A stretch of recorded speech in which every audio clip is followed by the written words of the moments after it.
Bismillahirrahmanirrahim. Assalamualaikum warahmatullahi wabarakatuh. Salam masyarakat pesisir.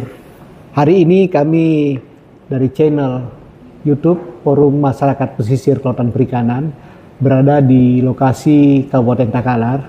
Kebetulan kami berada di Balai Perikanan Budidaya Air Payau Takalar, Kementerian Kelautan Perikanan. Hari ini kami bersama Bapak Nur Mukhlis Junianto SPI MSI, Kepala Balai Perikanan Budidaya Air Payau. Selamat datang Pak, dan terima kasih tempat diberikan dan fasilitas. Terima kasih juga kesempatannya ini. Kemudian narasumber kedua kami yaitu Bapak Bayu Hendarto. Beliau adalah Area Sales Manager Sulawesi Kalimantan, PT Growbus Indomakmur yang bergerak di bisnis pakan udang dan ikan. Yang ketiga ada Pak Jackson, beliau adalah Kasubag Balai Perikanan Budidaya Air Payau Takalar, yang mungkin akan memberikan sedikit masukan nanti dari segi program yang mungkin diawali oleh Pak Anto sebagai Kepala Balai, dan saya sendiri host Ewa. Kebetulan kami berada di circle yang sama seperti episode sebelumnya. Kami akan banyak membahas tema-tema capaian atau apa sih yang akan direncanakan pada tahun 2025, khususnya bidang budidaya dan terus lagi air payau yang menjadi leading sektor dari Balai Perikanan Budidaya Air Payau Takalar ini. Baiklah, sebagai pembukaan mungkin kami minta sedikit opening terkait dengan apa sih yang sudah dilakukan pada tahun 2024 ini, kemudian capaian apa sih yang sudah akan direncanakan pada tahun 2025 nanti. Pak Anto sebagai penanggung jawab BPPAP Takalar ini. Mungkin setelah itu dilanjutkan dengan dari segi industri atau pelaku usahanya yang sering melakukan komunikasi kunjungan ke petambak-petambak atau pelaku usaha di Sulawesi Selatan khususnya dan Kalimantan. Nanti disampaikan opening oleh Pak Bayu apa-apa yang sudah dia lihat, kondisi-kondisi yang terjadi di petambak lah yang selama ini, yang masalah-masalah timbul di sektor budidaya. Nanti mungkin bisa ditambahkan oleh Pak Jackson bila ada yang kurang atau ada yang mau diberi masukan setelah kita berdiskusi. Dan berdiskusi ini kita lakukan dalam kondisi santai Pak. Mungkin ya kita memberikan pencerahan lah ke teman-teman sahabat pesisir. Mungkin ada sesuatu yang bisa kita ambil atau gali dengan diskusi ini. Mungkin itu opening yang saya mau Bapak bisa jabarkan. Waktu dan tempat kami silakan Pak Anto. Baik, terima kasih Pak Ewa. Ya, Pak. Assalamualaikum warahmatullahi wabarakatuh. Waalaikumsalam. Salam sejahtera untuk kita sekalian. Perkenalkan, saya Nur Mukhlis Junianto. Sehari-hari mendapatkan tugas sebagai Kepala Balai Perikanan Budidaya Air Payau Takalar. Jadi ini kesempatan yang luar biasa. Saya mengucapkan terima kasih atas kesempatan yang diberikan kepada kami untuk bisa menceritakan ya apa yang menjadi tugas dan fungsi dari Balai Perikanan Budidaya Air Payau Takalar, termasuk juga kontribusi dan juga kegiatan-kegiatan yang nanti akan kita laksanakan di tahun depan. Jadi Balai Perikanan Budidaya Air Payau Takalar ini merupakan unit pelaksana teknis dari Direktorat Jenderal Perikanan Budidaya Kementerian Kelautan dan Perikanan. Kami ada di Takalar ini menjadi bagian dari satu di antara 15 UPT yang dimiliki oleh Direktorat Jenderal Perikanan Budidaya di seluruh Indonesia. Dan wilayah kerja kami Pak meliputi seluruh Sulawesi sampai dengan Papua untuk balai sini yang terkait dengan Balai Perikanan Budidaya Air Payau ya. Untuk air payau, budidaya air payau. Sehingga dengan tugas yang ada, dengan wilayah kerja yang luas, kami apa sih yang menjadi tugasnya? Yang pertama, kami fokus untuk saat ini pada produksi benih dan juga calon induk, baik untuk ikan, udang, termasuk juga rumput laut. Jadi seperti itu. Di luar itu kami juga memiliki tugas dan fungsi juga untuk pelayanan laboratorium, termasuk juga pelayanan untuk ketatausahaan dan bimbingan teknis yang didedikasikan untuk masyarakat dan stakeholder perikanan budidaya tentu saja. Nah, kalau berbicara dari nama, memang kami fokusnya di budidaya air payo. Tetapi sebetulnya kalau melihat dari komoditas yang kami kembangkan, hampir semuanya ada, Pak. Dari payo udah pasti jelas lah. Kemudian laut juga ada, kemudian air tawar juga ada. Kenapa bisa begitu? Ya, betapa tidak, kami selain udang ya, kami punya komoditas unggulan itu udang faname dan udang windu. Kemudian kami juga memproduksi juga bandeng, ada rajungan, ada nila air tawar yang bisa juga disalinkan menjadi nila salin begitu. Dan itu bisa dijadikan, sudah memproduksi benih. Sudah, Pak, benih calon induknya sudah ada, sudah secara kontinu. Kemudian kami juga memproduksi benih ikan kakap putih, kemudian rumput laut ya, yang notabene memang laut. Nah, rumput laut ini terbagi ada beberapa. Kalau diceritakan sebenarnya ada kultur jaringan Echoma cottoni yang memang sekarang ini menjadi tren. Di luar itu yang mungkin baru ada di kami adalah produksi bibit Gracilaria verrucosa yang biasa ditanam oleh pembudidaya di tambak ya. Kemudian ada ulva, ada kaulerpa dan lain sebagainya. Di luar itu kami juga memproduksi calon induk, udang, kemudian bandeng juga, termasuk nila salin tadi, dan juga produksi pakan mandiri untuk tujuan budidaya air payo tentu saja, untuk bandeng dan juga untuk ikan nila. Nah, kami tadi juga cerita ada pelayanan laboratorium yang saat ini sudah menjadi rujukan karena kami sudah terakreditasikan untuk 21 parameter atau 21 ruang lingkup yang ada di kami. Berarti bisa dipakai seluruh pengujian air dan hampir sudah menjadi sudah menjadi rujukan, sudah menjadi apa istilahnya ya, banyak stakeholder yang memiliki ketergantungan kepada laboratorium kami, sehingga hampir tidak pernah sepi, Pak. Mau libur pun kami juga tetap menerima sampel dan kami melayani juga begitu. Seperti itu. Jadi Balai Perikanan Budidaya RP Takalar ini cukup luas dan dengan beraneka macam komoditas yang menjadi unggulannya. Seperti itu barangkali gambarannya, Pak. Saya ada sedikit terbesit pertanyaannya ini, Pak. Tadi Pak Anto sudah menyampaikan bahwa sudah menyeluruh lah dari semua sebagai tupoksinya lah ya, sebagai yang ada berada di lingkung Sulawesi Selatan. Yang sekarang kami mau elaborasi lebih dalam, apakah misalnya gini, kita di Indonesia khususnya Sulawesi Selatan, Pak ya, yang sekarang ini lagi rame budidaya faname. Kemudian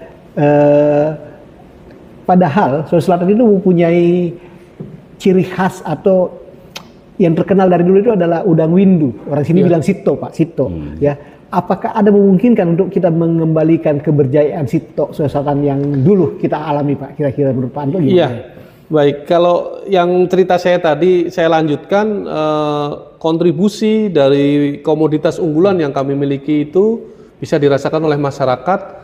Dan sebagian besar kami distribusikan sebagai bantuan, baik itu bantuan benih, bantuan calon induk, dan bantuan bibit, ya. Ada banyak kegiatannya. Dan kalau berbicara masalah potensi Sulawesi Selatan dengan tambaknya, kalau saya bilang Sulawesi Selatan ini luar biasa tambak tradisionalnya terutama ya, hampir semuanya kan kita lihat di pesisir bagian barat Sulawesi Selatan, kemudian di sepanjang Teluk Bone itu kan banyak sekali tambak-tambak. Mungkin ada yang berkegiatan dengan tambak budidaya udang faname, ada juga yang masih bertahan dengan tambak windu. Lalu bagaimana peluangnya dan bagaimana kontribusi kami? Sebenarnya kami di sini memproduksi dua, ya Pak. Dua-duanya kami produksi. Faname dan windu, Pak. Faname kami produksi benihnya, windu juga kami produksi. Dan ini sudah punya, istilahnya udah punya pasar lah. Pasar dalam artian target dari produk kami itu sudah ada. Kalau windu biasanya di daerah Pinrang contohnya gitu ya. Karena di sana kan masif ya, tambak-tambak tradisional untuk budidaya udang windu. Termasuk di sana juga sudah ditetapkan menjadi kampung perikanan budidaya untuk windu. Nah, kalau Faname rata-rata didistribusikan Takalar, kemudian Baru, Jeneponto, kemudian Pangkep ada juga yang itu. Kalau misalnya lebih jauh lagi ada juga yang sampai ke Sulawesi Barat juga ada. Artinya dari situ melihat peluang budidaya tambak ya, tambak khususnya tambak tradisional, kami tidak mengecilkan itu, Pak. Artinya peluang itu tetap kami dukung dengan ketersediaan benih dan juga calon induknya. Tadi saya sudah cerita calon benih ya Pak ya, saya sudah cerita benih. Dari sisi calon induk, kami juga memberikan bantuan juga ke UPR atau HSRT yang memproduksi benih Faname.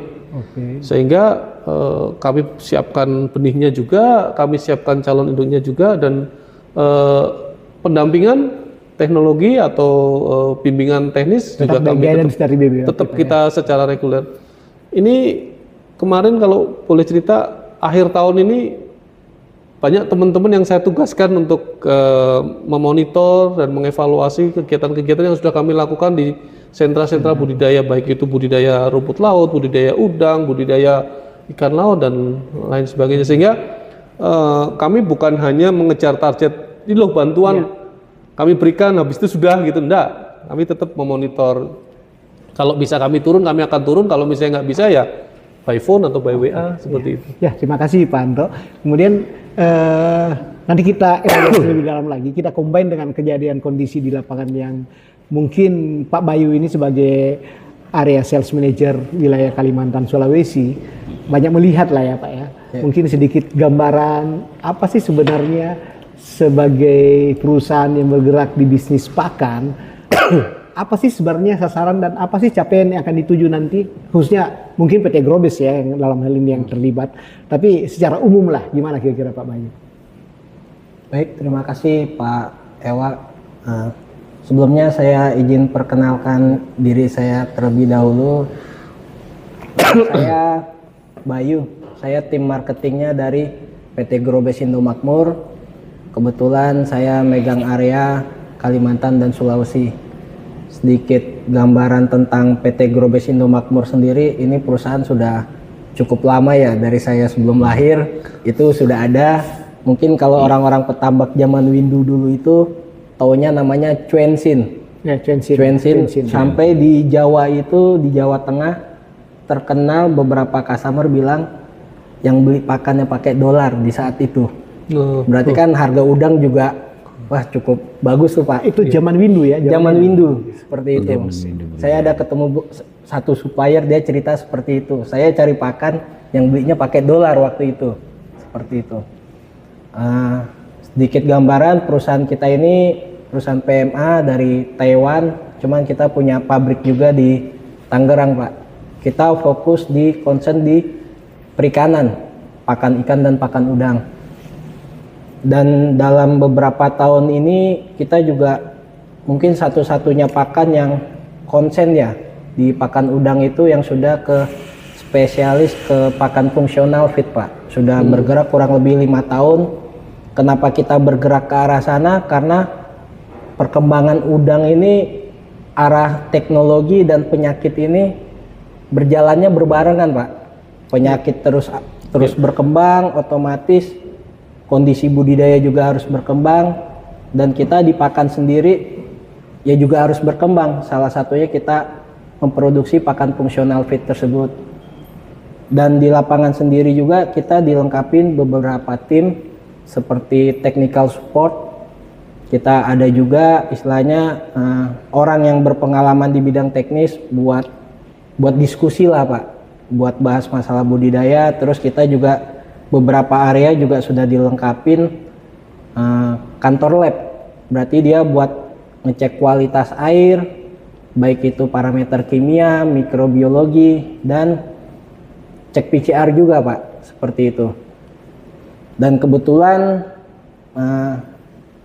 Grobes sendiri rupanya kita sudah bekerja sama Pak dengan Balai Takalar di Pakan Udang, dan kita pun juga ada beberapa kerjasama di lab, dalam artian kita membeli media ya, karena kita tidak memproduksi media sendiri, kita ngambil dari Takalar juga seperti itu Pak. Ya kurang lebih gambaran tentang Grobes yang bisa saya sampaikan seperti itu. Kalau dari sudut pandang saya ya Pak, selama saya keliling di Kalimantan, Sulawesi, ini dua pulau ini cukup potensinya masih sangat bagus lah Pak. Dibandingkan saya lihat dengan kondisi seperti di Jawa ya, bisa kita bilang kan di Jawa ini lokasi usaha budidaya udang yang cukup sudah lama Pak, seperti itu. Sedangkan di Sulawesi sendiri masih ada beberapa provinsi yang bisa dibilang masih bisa digarap lah, karena kayak Sulsel ini kan yang paling lama, cuma kayak Sulbar, Sulteng, sama Utara ini kan area-area baru itu Pak. Makanya dengan seiring berkembangnya penyakit, saya bilang kenapa penyakit, kalau nggak ada penyakit ini nggak ada teknologi Pak. Nah jadi ya adanya forum ini juga ya, saya juga pengen nanya-nanya juga tuh tentang BBAP Takalar ini, program kedepannya apa sih yang akan dilakukan tuh, melihat kondisi budidaya udang yang bisa dibilang selama saya keliling di Sulawesi sama Kalimantan ini dalam kondisi yang tidak baik-baik saja Pak sebenarnya. Kira-kira ada terobosan apa nih dari Balai Takalar untuk di udang faname ini Pak, seperti itu. Terus juga gini, saya lihat kan PT Grobes Indobakpur bergerak di bidang pakan udang ikan ya. Nah, kita mungkin bisa mengcombine antara ada program mengembalikan kejayaan Sulawesi Selatan untuk Windu, mungkin bisa di supporting dengan pakan bukan cuma faname, mungkin industrialnya Pak ya. Mungkin Bapak sudah memproduksi di skala kecil ya, mungkin industrinya. Selain tadi pertanyaan dari Pak Bayu, mungkin bisa dielaborasi Pak yang untuk. Ya baik, untuk Windu seperti yang tadi saya ceritakan ya Pak ya, bahwa produksi kita itu sebenarnya bisa continue, dan itu sudah dibuktikan. Tahun ini saja kita secara produksi mungkin bisa dilihat kalau misalnya ada datanya. Jadi di antara faname dan Windu lebih banyak Windu produksinya. Ya. Cuma memang kenapa ya, dua-duanya ini punya karakteristik yang khas lah ya. Windu ini secara teknologi kita sudah kuasai untuk produksi benihnya, tapi terkadang kita memiliki tantangan ya. Saya tidak mau bilang kesulitan sebenarnya. Kami berharap dengan istilah tantangan itu ada masukan-masukan gitu ya. Kita mencari solusi. Induk Pak, induk. Kendala induk itu menjadi satu hal yang cukup menantang. Karena Windu. Karena induk kita masih menggunakan induk yang dari lokal, dari alam. Dari alam ya. Biasanya kita ambil kalau ada di seputar Sulawesi atau Sulawesi Selatan ya kita ambil, kalau misalnya enggak kita ambil dari Kalimantan atau paling jauh Aceh biasanya ada juga kayak gitu. Cuman permasalahan sekarang ini kan kalau kita bicara pertambak intensif, dulu mungkin semua tambak induk sekalipun intensif Pak ya. Cuman saya nggak tahu ya apakah ini betul terjadi bahwa umur budidaya untuk faname itu lebih cepat 2-3 bulan kah mungkin, atau 4 bulan, kemudian Windu 6 bulan. Apakah itu masih bisa, atau ada sudah teknologi dari Pak Anto Balai yang bisa sama kok sebenarnya? Mungkin saya cerita tidak terlalu mendetail ya, tetapi saya ceritakan dari apa yang saya lihat ya, terutama di sentra-sentra budidaya Windu yang ada di Pinrang dan seputar Kabupaten Pinrang lah. Jadi kami pernah dan beberapa kali bersentuhan dengan pembudidaya di sana, juga berkolaborasi, tentu bekerja sama dengan ada satu perusahaan yang memang concern dengan bagaimana mengangkat produksi windu di Pinrang. Nah, memang terkadang kita ini apa ya, karena euforianya atau semangatnya terlalu menggebu-gebu sehingga kadang-kadang kita lalai dengan masalah keberlanjutan yang harusnya berjangka panjang. Contohnya misalnya kita menggunakan benih ditebar, belum selesai dipanen udah ditebar lagi seperti itu. Berarti teknis di budidaya. Iya, itu sebenarnya kita secara teknis sudah berikan masukan kepada para pembudidaya di sana. Termasuk juga bagaimana agar produktivitasnya tinggi. Kita memperkenalkan dengan model penggelondongan terlebih dahulu atau pentokolan ya, istilahnya ya. Sebelum masuk jadi dari benih ini harus benar-benar dijamin bahwa benih yang nanti akan ditebar itu benih yang kondisinya betul-betul oke dari sisi kualitas dan kuantitasnya, kemudian ditokolkan dulu baru nanti ditebar gitu. Nah, saya pikir dengan metode itu juga akan memberikan produktivitas yang lebih tinggi dan memang tradisional itu pelan-pelan menurut saya ya harus mulai agak ditingkatkan itu Pak. Jadi kalau yang tadinya mungkin pembudidaya itu nebar ya sudah hidup atau mati nanti hasilnya berapa bulan baru diambil. Kita nggak tahu nih gitu. Berapa yang ditebar, berapa yang dipanen. Memang nggak keluar modal untuk pakan, tetapi kan kalau misalnya ada sentuhan pakan, kemudian perawatan yang lebih mendekati intensif gitu ya, mungkin hasilnya akan lebih baik lagi. Ya. Dan gini Pak, maksud saya gini kan, kalau kita berbicara di produksi massal itu windu kan sebenarnya terjadi 30 tahun lalu itu kita. Iya, betul. Kenapa itu bisa kita lakukan? Sekarang kita tidak bisa lakukan. Apa mungkin faktor penyakit atau apa Pak yang mungkin lebih rentan? Ya, itu tadi mungkin Pak. Ya, mungkin kalau saya menganalisanya karena kontinuitasnya itu hampir tidak ada batas Pak. Jadi antara siklus pertama dengan siklus kedua itu terus saja. Ini belum selesai, belum habis, sudah langsung ditimpa dengan tebar benih. Sehingga daya dukung dari wadah dan juga lingkungannya itu menjadi masalah sehingga akan bertumpuk-tumpuk. Terus dari segi itu Pak Bayu melihatnya itu bagaimana sih persentase windu secara ya kita skup Kalimantan Sulawesi aja yang sudah Pak Bayu lihat ya, dibandingkan dengan Faname, ada plus minusnya atau apa? Kenapa sih orang nggak mau beralih ke windu kembali? Ini misalnya ya, pertanyaan yang timbul. Kira-kira gimana Pak? Kalau yang saya lihat ya Pak Ewa ya, mungkin ke depan bisa buat jadi masukan toh buat Balai Takalar. Windu ini termasuk punya karakter agak beda Pak sama Faname. Jadi dulu itu kan memang windu itu tren tuh. Di situ diproduksi secara massal, cuman mungkin dari pengolahannya lupa akan buat gimana sih caranya menjaga biar ini tetap bisa produksi terus kan. Salah satunya tadi dijelasin Pak Anto kayak pengolahan lahan. Mungkin di saat itu juga penyeleksian induk juga terbatas mungkin di saat itu ya, sehingga si windu ini toh rentan sama penyakit dan begitu mau dimulai lagi produksi lagi sudah kesulitan. Makanya muncullah juga strain baru tuh si Faname kan, yang dia bisa lebih kuat lah daripada si windu dan punya pertumbuhan juga agak sedikit cepat dan kepadatan juga bisa dibanyak. Jadi dia produktivitasnya lebih tinggi tuh dari si windu. Cuman memang ada beberapa lokasi di Sulawesi sama Kalimantan yang memang masih memungkinkan untuk melihara udang windu tuh Pak. Jadi bisa dibilang kalau kondisi perairannya masih oke, nggak ada pencemaran atau apa, itu masih bisa dia di situ. Cuman kalau dengan kondisi yang lahan-lahan tua ya Pak, itu memang harus di recovery tambaknya juga dan otomatis udangnya juga jenisnya juga sudah beda Pak. Karena penyakit ini kan sifatnya kumulatif tuh. Jadi dari dulu tuh udah ada kan, dari penyakit zaman windu dia masih ada nih sampai sekarang.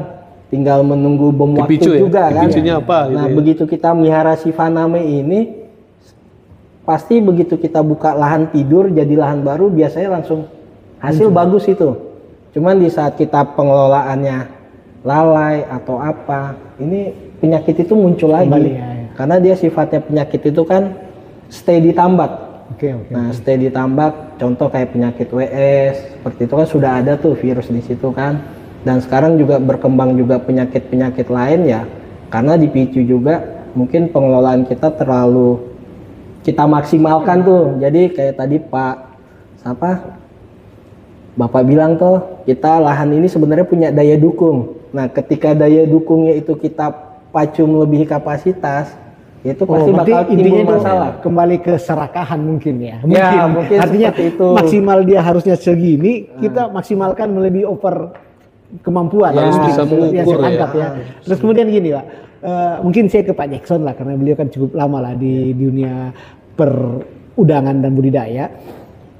Yang mana sih sebenarnya nilai ekonomis lebih bagus nilai jualnya Pak? Apakah dia Faname atau Windu? Mungkin itu menjadi ketertarikan. Mungkin ada gambaran sedikit Pak masalah itu. Baik, kalau masalah nilai jual saya juga kurang tahu pasti, tetapi pada dasarnya bahwa kalau kita lihat di pasaran, harga Windu itu lebih tinggi daripada harga Faname itu sendiri.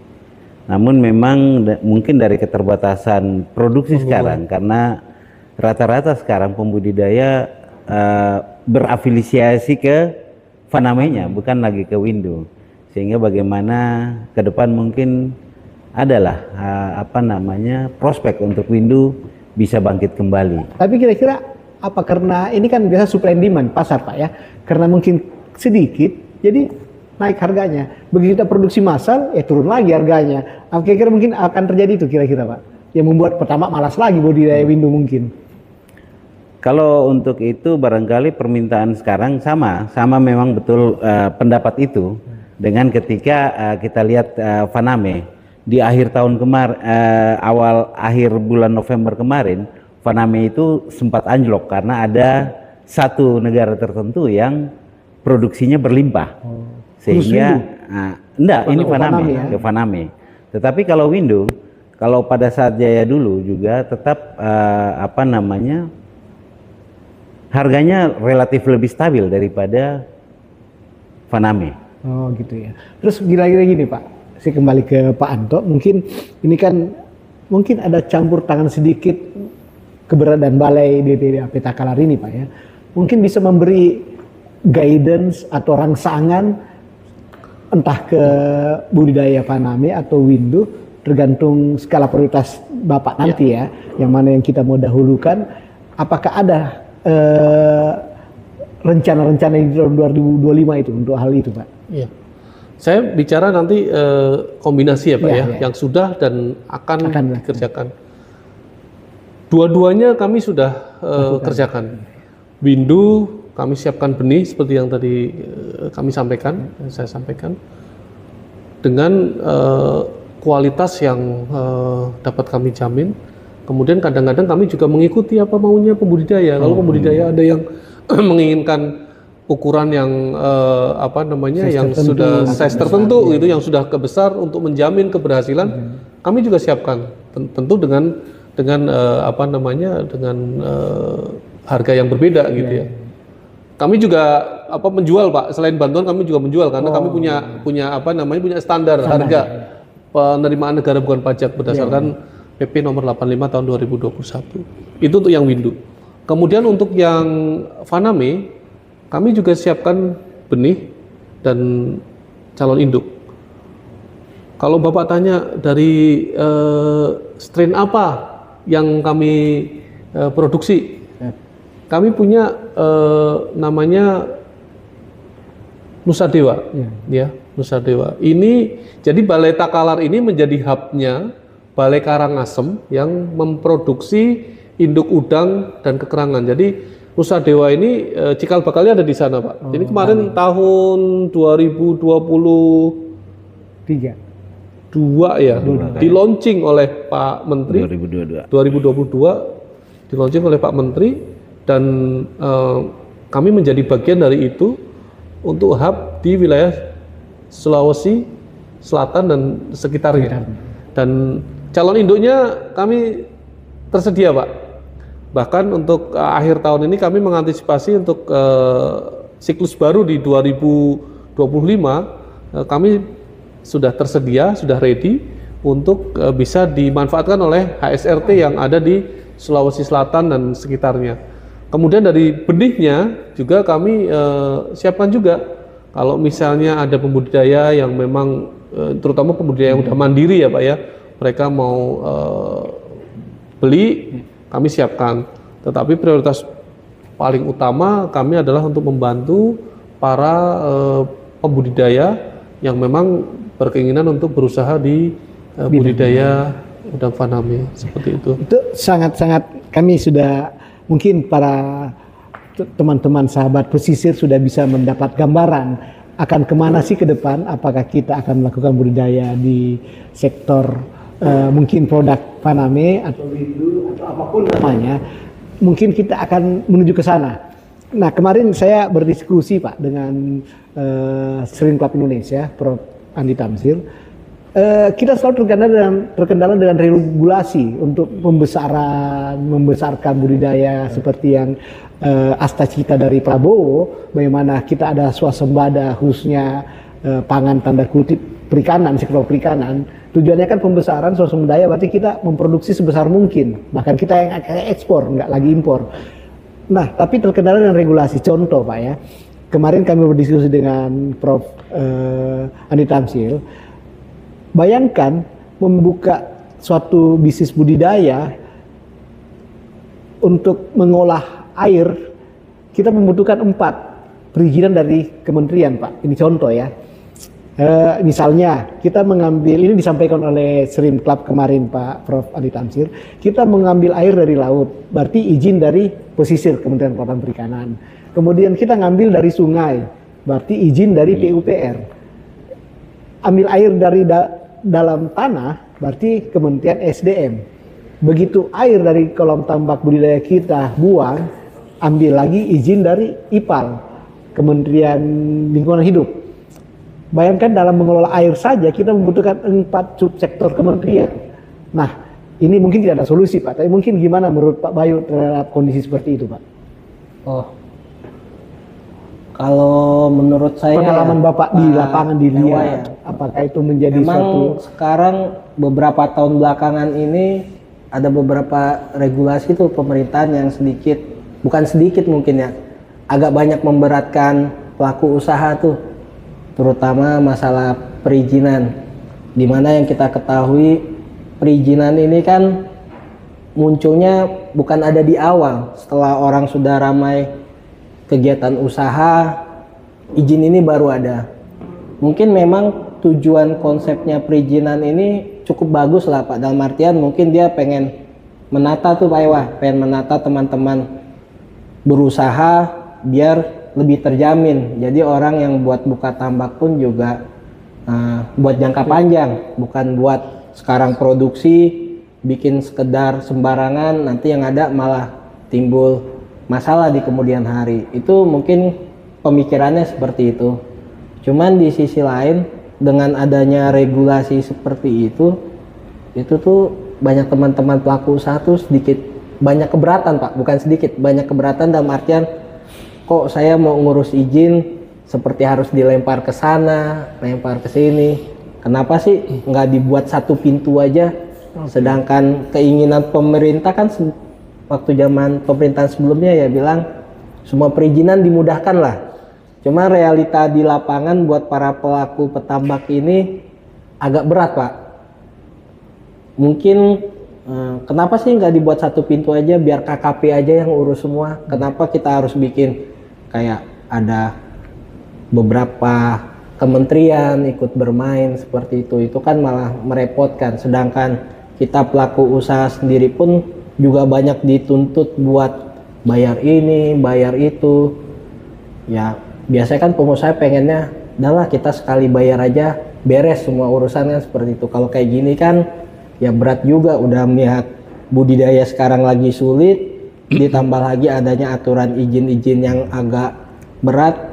Ini kira-kira ada program dari Balai Takalar sendiri, kira-kira di tahun depan itu ada program nggak yang buat ngebantu teman-teman pelaku usaha buat apa ya, mempermudah lah Pak, perpanjangan tangan lah Ya, seperti gimana itu. kira-kira Pak untuk Paling tidak kan siapa tahu ada terobosan tuh Pak. bukan solusi di Bapak ya, tapi mungkin ada Ya, tambahan baik. lah buat audiens kita. Saya jadi Kementerian Kelautan dan Perikanan itu berpegang pada konsep ekonomi biru, di mana itu juga tercantum dalam asta citanya Pak Prabowo. Pak Prabowo gitu ya, di kalau nggak salah yang poin kedua. Saya nggak hafal keseluruhannya, tapi ada di situ ekonomi biru, di mana KKP berusaha untuk mengelola seluruh potensi sumber daya kelautan dan perikanan ini, bukan hanya mengeksploitasi, tetapi juga memikirkan dan menjadikan lingkungan sebagai panglima. Nah, memang terkait perizinan itu, terutama untuk yang tadi Bapak ceritakan, kenapa kesannya seperti yang Bapak ceritakan, itu bukan menjadi domain kami. Tetapi kami ingin sampaikan bahwa sebenarnya Kementerian Kelautan dan Perikanan ini pengen menata dan mengelola serta menjaga agar lingkungan itu tetap bisa sustainable gitu loh. Dipakainya bukan hanya sekarang saja, tetapi berkelanjutan, sehingga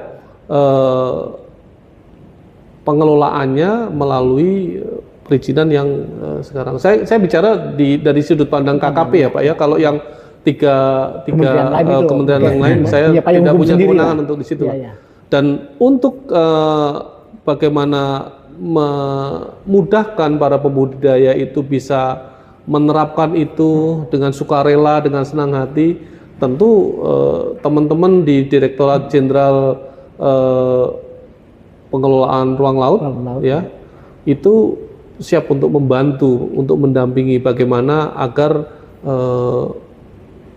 perizinan itu bisa selesai secara cepat dan tidak perlu ada pertanyaan-pertanyaan kok biayanya sebesar ini, karena setahu saya biaya yang dibebankan itu biaya yang merujuk ke aturan tarif PNBP yang dikenakan satu kali dalam sepanjang dia berusaha. Gitu. Berarti artinya ada celah yang dan ada ada nilai positif yang harus diambil oleh pembudidaya, sehingga kalau dibilang menyusahkan, ya sudut pandang orang mungkin bisa saja seperti itu, tetapi kami perlu sampaikan bahwa ini bukan untuk menyusahkan, tetapi untuk memberikan kesempatan agar keberlanjutan dari usaha para pembudidaya itu tetap bisa dijamin hingga nanti mungkin keturunan-keturunan berikutnya. Intinya kembali tadi yang program Pak Menteri Ekonomi Biru tadi, keberlanjutan, dan kembali ke atas lagi program Presiden kita, yaitu Ascahita tadi salah satunya. Jadi kita tetap mengacu ke sana, dan apapun hambatan, kendala yang kita alami, mungkin kita dengan diskusi ini, kita sharing, membagi, mungkin ada masukan dari para netizen atau yang menonton YouTube ini, ya bisa dikomen di sini, di bawah, nanti kan bisa kita carikan sebagai mediasi kami ke pihak-pihak terkait, dan mungkin akan di episode berikutnya kita akan sampaikan lagi yang lebih detail. Saya boleh menyampaikan Pak, mungkin yang tadi yang belum terjawab, apa yang mau Balai Takalar lakukan untuk 2025. Bisa ditampilkan barangkali beberapa kegiatan. Memang hampir dominan kegiatan yang kami lakukan itu bersentuhan dengan masyarakat dalam bentuk bantuan. Ini tahun depan itu ada beberapa kegiatan yang merujuk ke kegiatan bantuan, seperti bantuan benih ikan air payo. Ini di dalamnya ada bandeng dan nila, kemudian ada udang di dalamnya ada windu sama faname, dan targetnya lumayan besar Pak, 15 juta ekor benih. Untuk udang Pak ya? Udang, khusus untuk udang. Kita kan tadi banyak bicara tentang udang ya. Kemudian kepiting, kami sebenarnya lebih dominan, lebih fokus di rajungan Pak. Oh, rajungan. Rajungan. Jadi berarti blue swimming crab itu ya? Iya betul. Ya. Kami sudah bisa memproduksi dari induk, benih sampai pembesaran dengan metode pemeliharaan secara individual. Oh, untuk blue swimming crab kapan-kapan boleh lihat nanti. Apartemen ya Pak. Ya. Tapi beda dengan apartemen yang mungkin yang lagi kami kreasikan. Jadi teman-teman di sini luar biasa, mereka punya kreasi dan bisa membuat semacam metode, semacam model untuk pemeliharaan hingga ke pembesarannya. Kemudian Khusus tadi ya tadi Pak, ini kan sesuatu hal yang baru Pak ya. Iya. Mungkin bisa disebarluaskan ilmu yang sudah ditemukan teman-teman di sini tadi dengan sistem Oh iya, pembesaran. pasti, Pak. Itu mungkin Pasti. masukan saya aja, Pak. Lanjut Pak. Beraneka produk komoditas yang kami hasilkan ini, kami siap untuk mengenalkan, mensosialisasikan kepada stakeholder semuanya. Dan bahkan untuk yang kepiting atau rajungan ini bukan hanya yang ada di Sulawesi Selatan ya Pak Jack ya. Ada dari Papua, dari mana? Dari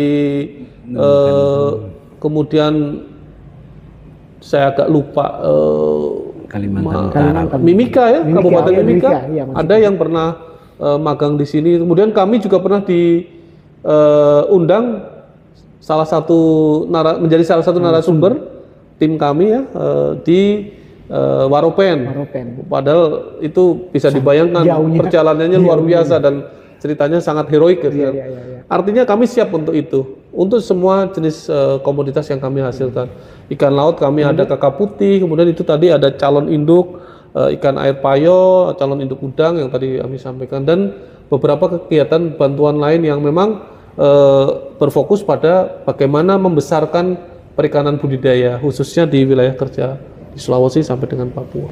Terus ini saya agak sedikit ini ada 18 juta ekor kurang lebih Pak ya, dari berapa Ya, itu keseluruhan Pak. Itu untuk Keseluruhan seluruh wilayah di Sulawesi Selatan atau ruang lingkup balai Sulawesi Selatan saja Pak? Jadi gini, yang menjadi prioritas adalah pembudidaya yang berkelompok menjadi satu kelompok yang ada di wilayah kerja. Tetapi tidak menutup kemungkinan Pak, kami juga mengembangkan sayap di luar dari wilayah kerja. Saya tadi cerita Gracilaria verrucosa ya Pak ya, rumput laut yang dipelihara di tambak. Kami distribusikan sampai kemana? Sampai Sidoarjo. Kemarin menjelang Natal kemarin, libur Natal, kami kirim juga ke Karawang. Ada juga nanti yang menunggu yang dari Brebes, dari Garut segala macam, nanti kami kembangkan ke sana. Artinya kalau kami punya kemampuan, tentu kami akan distribusikan, akan sosialisasikan, akan sebarkan ke masyarakat sehingga keberadaan kami itu bermanfaat bukan hanya di wilayah kerja tapi Berarti saya sangat nyambung Pak dengan Pak Anto yang sampaikan tadi. Ya itulah mungkin keberadaan dari Balai Budidaya Air Payo Takalar ini mungkin sudah 40 tahun lebih Pak Jack. Mungkin keberadaannya. Mungkin masyarakat pesisir selatan banyak yang belum tahu Pak keberadaannya. Padahal ternyata banyak yang hal-hal yang sudah dilakukan dari tahun ke tahun. Banyak sumbangsi diberikan oleh Balai Budidaya Air Payo Takalar ini terhadap pengembangan budidaya perikanan kita di Sulawesi Selatan. Jadi mungkin dengan adanya diskusi ini, para pelaku sahabat pesisir bisa, nanti di sini kita akan berikan kontak person atau kontak hotline dari Balai TKR untuk mungkin ada suatu hal yang mau dipertanyakan, mau didiskusikan, mau mungkin sharing ilmu, nanti akan diberikan oleh Balai Budidaya Air Payo, sehingga apa tujuan keberadaan Balai Budidaya Air Payo Takalar ini bisa tersosialisasi dan baik ke seluruh wilayah kerja, bahkan ke semua tempat yang ada di Indonesia mungkin ya. Mungkin yang terakhir kita Pak Jackson barangkali, mohon maaf, Pak Jackson barangkali bisa Pak cerita tentang si kepiting itu Pak. Ya, mungkin jadi, karena ini kami punya aplikasi yang bisa diakses siapapun dari tempat yang jauh Pak. Silakan Pak Jackson. Ya karena kan ini hal baru yang belum tahu Pak. Ya, jadi memang ini digagas pada saat COVID, sehingga dengan kecanggihan teknologi sekarang, yang ngapain kita mungkin dari ujung Sumatera sana, dari Sabang sana, masa harus ke sini untuk meminta informasi. Jadi ada aplikasi kami yang mungkin bisa saja langsung diketik di Google, itu Si Kepiting BBAP Takalar, itu sudah muncul. Jadi di sana bisa permintaan informasi atau mau melakukan apapun bisa melalui aplikasi tersebut. Jadi nanti sudah ada ya? Iya, sudah ada. Nanti bisa yang Si Kepiting itu.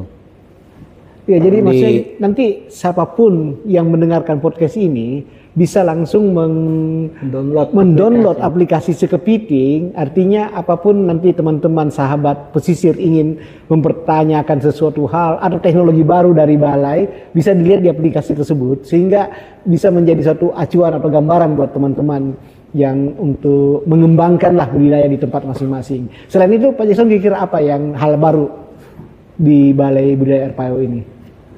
Jadi barangkali memang ke depan juga kita mungkin di situ juga boleh memberikan masukan, sehingga dalam rangka perbaikan kami ke depan seperti apa yang diinginkan masyarakat bisa kami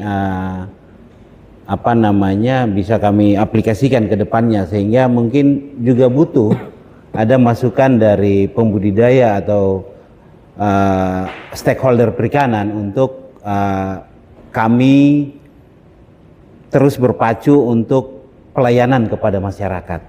Itu intinya tadi ya, berarti keberadaan Balai Budidaya Air Payo Takalar ini sudah menjalankan tugasnya sebagai pelayan, khususnya budidaya Pak ya, pelayan apapun para sahabat pesisir ingin ketahui, mendapatkan informasi teknologi terbaru.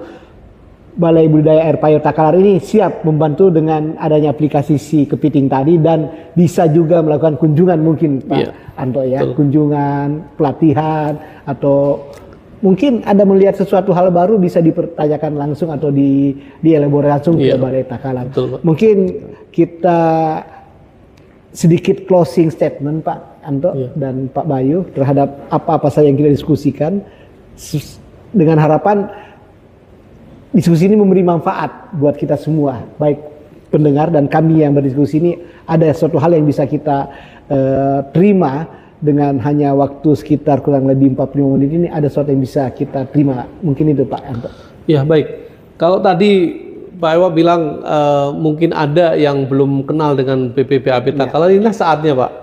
Kami menggunakan kesempatan yang luar biasa ini, terima kasih kami diberikan kesempatan.